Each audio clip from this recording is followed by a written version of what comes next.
Bismillahirrahmanirrahim. Assalamualaikum warahmatullahi wabarakatuh. Selamat pagi dan salam sejahtera untuk kita semua. Perkenalkan, nama saya Yolan Dungi USPD MPD. Saat ini saya sebagai dosen di program studi D3 Analis Kesehatan Universitas Bina Mandiri Gorontalo. Baik, izinkan saya untuk memulai dengan deskripsi mengenai mata kuliah Bakteriologi 1, di mana mata kuliah ini dilaksanakan pada semester 2 dengan jumlah SKS 1 SKS kurang lebih 1 semester. Mata kuliah ini membahas konsep dasar dalam bakteriologi, meliputi sejarah dan ruang lingkup ilmu bakteriologi, morfologi, dan struktur sel bakteri, klasifikasi bakteri, serta prinsip dasar pewarnaan, penanaman, isolasi, sampai dengan identifikasi bakteri itu sendiri.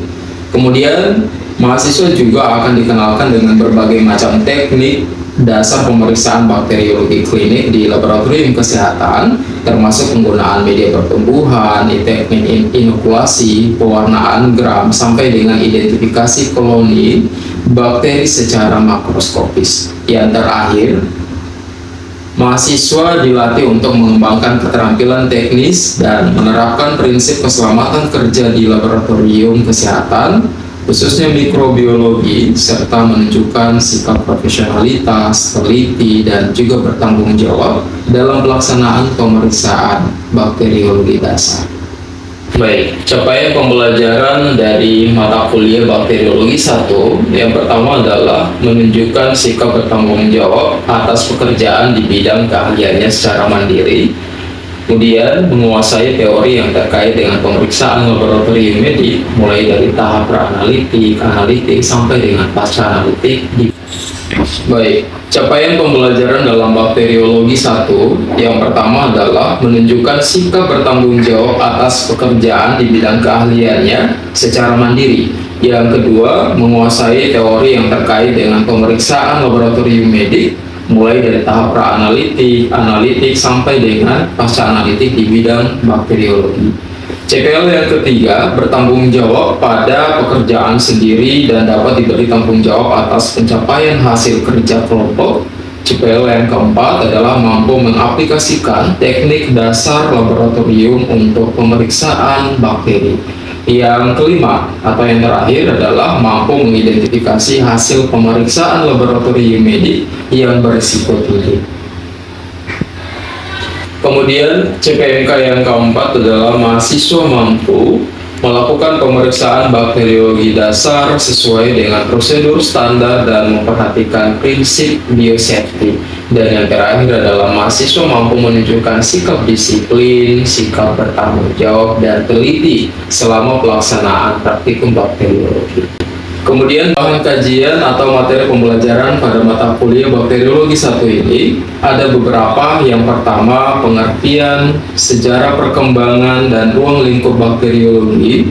Yang kedua, struktur, bentuk, dan morfologi dari sel bakteri. Yang ketiga, klasifikasi bakteri berdasarkan bentuk, pewarnaan gram, dan kebutuhan oksigen.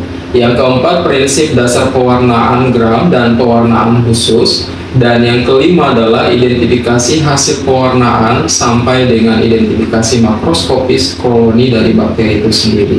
Dan selanjutnya prinsip dan prosedur dasar uji biokimia. Dan yang paling terakhir adalah prinsip keselamatan kerja di laboratorium mikrobiologi.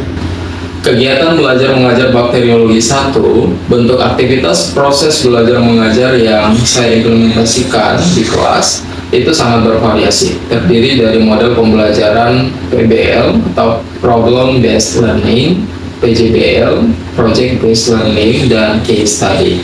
Nah, yang ini dilaksanakan dengan berbagai macam metode seperti diskusi, ceramah, penugasan mandiri, ataupun dengan studi kasus.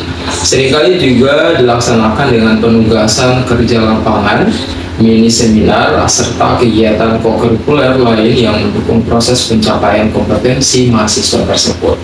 Nah, untuk penilaian hasil belajar mata kuliah, penilaian yang kami lakukan ini berdasarkan data yang diperoleh melalui penugasan individu, ujian semester, dan juga observasi kinerja mahasiswa melalui tampilan lisan ya, tulisan maupun praktek dengan bobot poin. Yang pertama absensi itu 10%, tugas studi kasus atau proses belajar 20%, ujian tengah semester 20%, attitude 25%, dan terakhir adalah ujian akhir semester itu 25%. Sehingga total akumulasi adalah 100%. Demikian informasi mata kuliah Bakteriologi 1 semester 2 program studi D3 Analis Kesehatan Universitas Bina Mandiri Gorontalo yang saya ampuh. Selanjutnya adalah cuplikan proses pembelajaran yang tentu saya lakukan secara langsung di dalam ruangan perkuliahan pada pertemuan kedua untuk mata kuliah Bakteriologi 1 pada materi struktur dan morfologi sel bakteri. Selamat menyaksikan. Baik, bismillahirrahmanirrahim. Assalamualaikum warahmatullahi wabarakatuh. Waalaikumsalam warahmatullahi wabarakatuh. Selamat pagi semuanya. Baik. Kabar kalian gimana hari ini? Sudah sarapan belum? Ya, kita alasan kelas jika ada yang bilang belum, ada yang bilang sudah, ya. Padahal udah tahu anak kosan juga ya, Pak Lado nanya-nanya begitu. Oke. Kenapa itu penting kalau harus tanyakan? Karena namanya kalau kita mau berpikir itu berarti butuh energi kan. Otak itu kan butuh glukosa juga, ya. Nanti glukosa bakalan dikonversi menjadi ATP atau yang biasa kita kenal adenosin trifosfat, ya. Terus itu juga jadi energi kita buat mikir, berbicara, melihat, merespon sesuatu gitu, ya. Oke, jadi sebelum kita masuk ke kelas hari ini kelas bakteriologi ya, dan saya senang ketemu dengan kalian kelas B. Ya. Oke, sebelum kita masuk ke materi yang tentu takut ya, karena ini berhubungan dengan alam yang tidak bisa kita lihat. Ya, kehidupan yang tidak bisa kita lihat kecuali mereka sendiri. Tapi ada alat yang bisa membantu kita untuk menelusuri mereka. Ya, jadi sebelum jauh dari itu, mungkin saya tunjuk Muhammad Taufik bisa memimpin doa dulu. Baik, sebelum mulai pelajaran pada pagi hari ini, mari kita berdoa sesuai dengan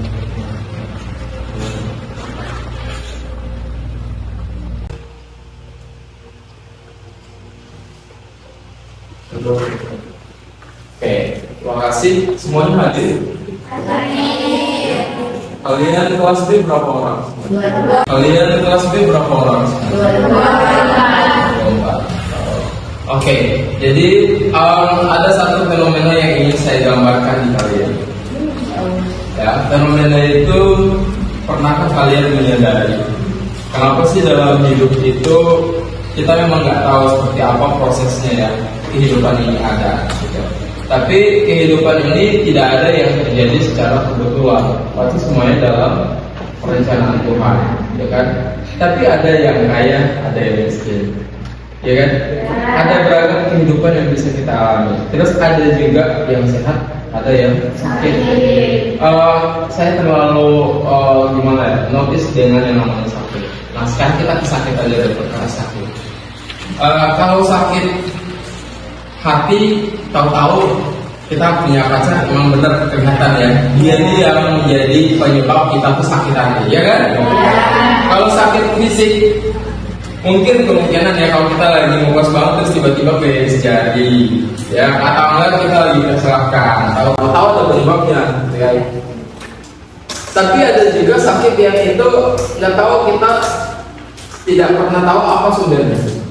Pernah kalian membayangkan itu? Pernah? Kira-kira menurut kalian kalau kita sakit terus habis itu kita nggak tahu penyebabnya dan nggak bisa kita lihat, itu mempengaruhi orang?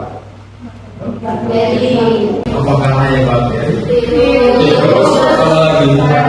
Parasit, apa lagi? Ada lagi yang biasa kita makan tapi di ukuran mikro. Jamur, ya, jamur. Tapi ada ini adalah kelas bakteriologi, iya kan? Berarti kita fokus ke bakteri. Nah, ini kalau dikaitkan dengan fenomena yang tadi, bakteri itu yang nantinya akan kita tahu apa sih menjadi penyebab kenapa bisa-bisanya bakteri bisa menjadi lawan kita, menyebabkan penyakit bagi kita. Apa yang spesial di dia? Gitu. Kok bisa-bisa dia menyerang kita? Gitu. Nah, kalau misalnya dia menjadi penyebab kita sakit, otomatis kan ada yang spesial dengan morfologi dan struktur tubuhnya. Gitu. Nah, itu harus kita selami. Oke? Nah, jadi topik kita hari ini adalah mengenai struktur dan morfologi bakteri. Nah, ini ya bab 2 tentang struktur dan morfologi bakteri. Kemarin kita sudah belajar tentang bab 1 yaitu apa? Pengenalan bakteriologi. Ya. Nah, sekarang kita akan menyelami seperti apa sih struktur dan morfologi bakteri. Nah, untuk struktur dan morfologi bakteri kalian ada beberapa harapan yang pengen banget mahasiswa itu mampu mengidentifikasi, menjelaskan berbagai bentuk morfologi bakteri seperti coccus, bacillus, spiral dan lain-lain. Kan cukup banyak kan bentuk-bentuk dari si bakteri itu sendiri. Oke, sebentar saya cuma. Oke, kelihatan lebih jelas? Kemudian yang kedua, kalian harus mampu menjelaskan struktur dari sel bakteri itu sendiri. Jadi nggak hanya kenal, oh ternyata ini adalah flagellnya, ini adalah teorinya, ya, ini adalah membrannya, ini peptidoglicannya, ini ribosomnya, ini materi genetiknya. Nggak harus menghafal itunya, tapi kalian benar-benar bisa menjelaskan secara spesifik apa sih ribosom itu di bakteri fungsinya apa. Dinding sel juga demikian. Kenapa itu punya membran juga, padahal dinding sel itu sudah bisa melindungi bagian dalam tubuhnya. Terus kenapa dia harus punya flagel? Apa punya fili juga? Apa fungsi semua itu? Itu kan jadi pertanyaan ya. Kalau kita kan lahir projo itu pasti sudah ada otaknya, sudah ada telinga, tangan dan lain sebagainya. Tanpa mengetahui makna itu. Tapi seiring bertumbuh kita diajarkan oleh sebuah keadaan parenting seorang ibu. Kalau megang itu dengan tangan sebelah kanan dan lain sebagainya sih. Bakteri saya di dinding sel. Dinding sel itu seperti apa? Ternyata dia strukturnya terdiri dari peptidoglican. Berisi bakteri itu sendiri ya seperti ini ya bentuknya. Yang berikutnya, mengaplikasikan pengetahuan tentang struktur dan morfologi bakteri dalam konteks identifikasi dan klasifikasi bakteri di laboratorium. Jadi kalian, apa yang kalian dapat di kelas nanti, ketika pada saat di laboratorium kalian memang sudah punya pengetahuan dari kan. Nah, karena Anda sudah punya basic teori soal itu, ada gram 1 sampai gram 4 yang telah menjelaskan, kemudian saya harus bereksperimen sendiri, membuktikan seperti apa sih sebenarnya struktur dan morfologi bakteri yang gram positif dan gram negatif. Oke. Yang terakhir, Bang juga pengen banget agar mahasiswa itu mampu memahami dasar-dasar pewarnaan bakteri ini. Oke? Oke. Nah, sebelum ke sini ya, Palando sebelum ke materi ya, ini Palando ada 4 masalah ya, ada 4 masalah yang nantinya akan Palando share ke kalian. Tapi sebelumnya Palando akan bagi kalian menjadi 4 kelompok. Oke? Oke, kalian 24, berarti totally every groups itu mungkin diisi oleh 5 sampai 6 kelompok. Oke. Nanti kita berhitung aja ya. Oke, itu dari sini 1 sampai dengan 6. 1, 5, 6. Oke, yang 6 ini jadi kelompok 1 ya. Membuat gap dulu, buat gap. Oke, geseran. Oke. Ya, lagi. Oke, di sini ada gap ya. Mulai lagi 1, 2, 3, 4, 5, 6. Oke, buat gap lagi, celah sedikit saja. Oke. Sudah, oke ini.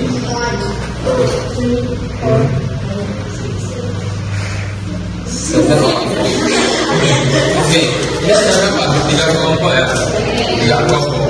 Jadi kayaknya tinggal sisa 3 ya, karena memang ada. Oke, berarti kita bagi ini 4 sini.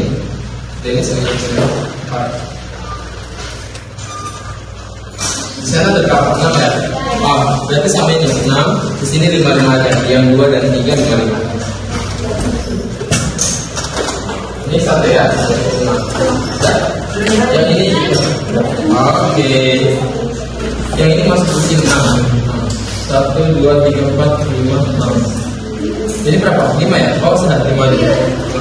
Enggak, kamu bisa. Oke, pas 6, 5, 5, 5. Oke ya. Oke, sekarang saya akan step ini ke kalian. Ingat, kita masuk ke model pembelajaran problem solving. Seperti apa model problem solving itu? Nanti kalian akan dikasih masalah. Lalu masalah itu nanti kalian cari jawabannya dengan cara mengeksplorasi bahan ajar yang ada di tangan kalian. Oke, sekarang put your book. Semuanya sudah lengkap. Oke, semua kelompok sudah punya bahan ajar ya? Iya. Kalian siap menerima masalah ini? Siap. Siap memecahkan studi kasus ini? Siap. Ini untuk kelompok 4. Ini untuk kelompok berapa nih? 3 ya. Ini untuk kelompok 2 dan ini kelompok 1. Oke, sekarang itu adalah lembar kerja mahasiswa yang berisi studi kasus. Sekarang kalian pecahkan studi kasus itu ya, dimulai dari sekarang dengan durasi hanya 10 menit. Oke, ingat 10 menit. Setelah dari situ kita akan masuk ke TGT.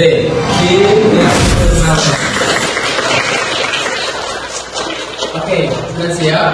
Siap. Oke, saya berikan waktu 10 menit menikmati perjalanan kasus kalian. Oke, 1, 2, 3, silakan. Tinggal diambil satu-satu.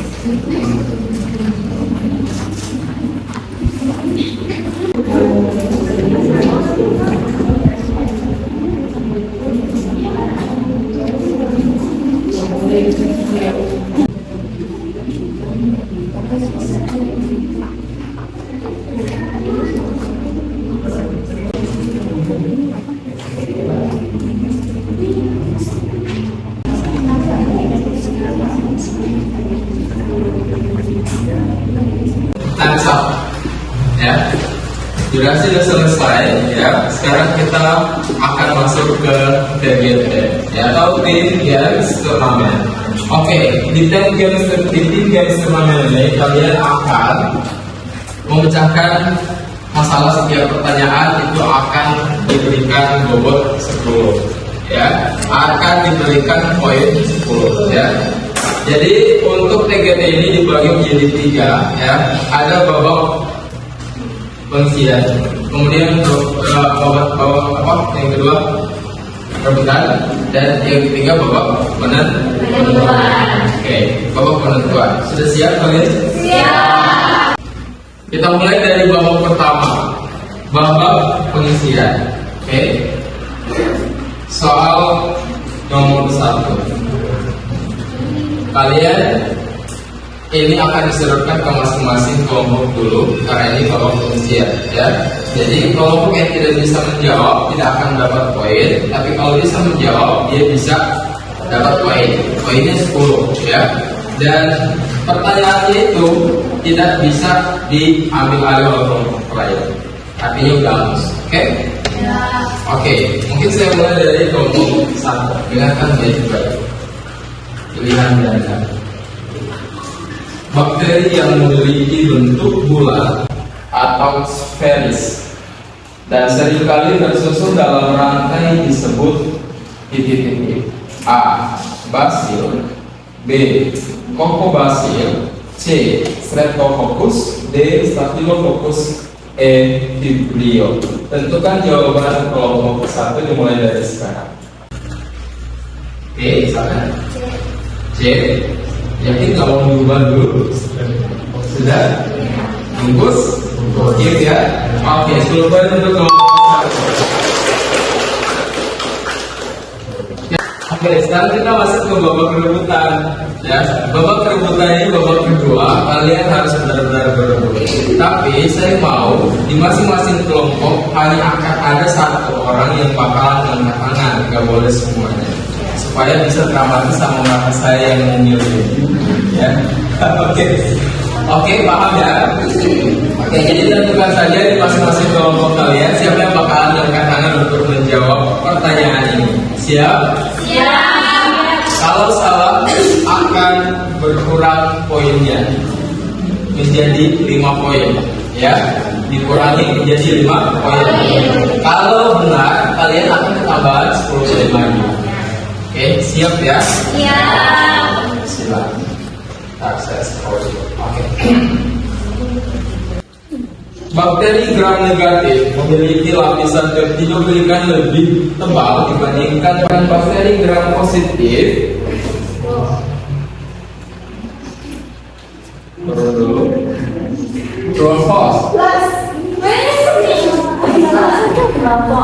Pas. 10 poin untuk kelompok. Oke.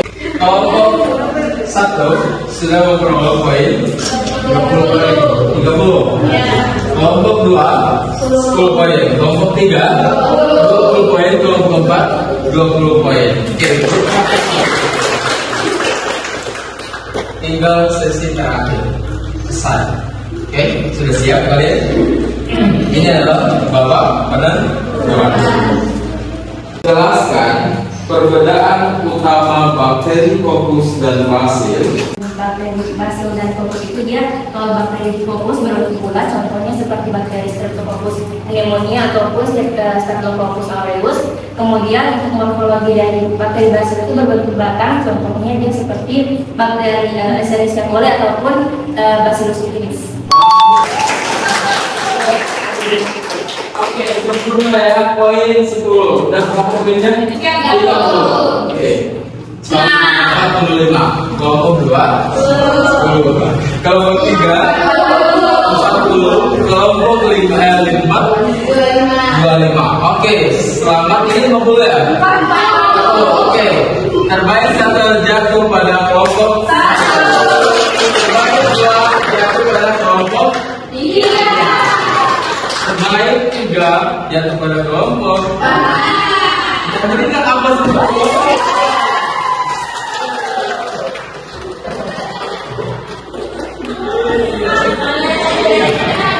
Oke, next time. Sama saya ucapkan untuk kelompok 1, kelompok 3 dan kelompok 4 juga kelompok 4. Dan berikan keuntungan adaptif bagi sel inang seperti resistensi terhadap antibiotik, kemampuan untuk memetabolisme senyawa tertentu atau kemampuan memasukkan toksin. Oke, sekarang Alando ingin kalian menyimpulkan materi hari ini, ya, empat kelompok. Dari materi yang telah Bapak jelaskan tadi, di mana struktur dan morfologi bakteri sangat penting untuk mengenali jenis dan karakteristiknya. Di mana bakteri memiliki bentuk dan struktur yang berbeda-beda. Di mana ada Coccus berbentuk bulat, Bacillus berbentuk batang dan spiral. Dan bagian penting meliputi membran, sitoplasma, dan DNA. Dan juga beberapa bakteri mempunyai kapsul, film, dan flagella. Oke, terima kasih kelompok 3. Oke, terima kasih. Ini telah melakukan hamdalah, alhamdulillahirobbilalamin. Lanjutkan dengan doa kafaratul majelis. Subhanallah wa bihamdika, asyhadu an la ilaha illa anta, astaghfiruka wa atubu ilaik. Assalamualaikum warahmatullahi wabarakatuh.